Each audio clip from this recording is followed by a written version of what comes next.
Я думаю, что у нас гораздо спокойнее, чем где-либо.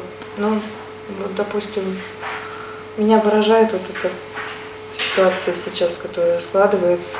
Детей нельзя выпустить во двор. Дети не гуляют одни. Ну, некоторые родители, конечно, смелые,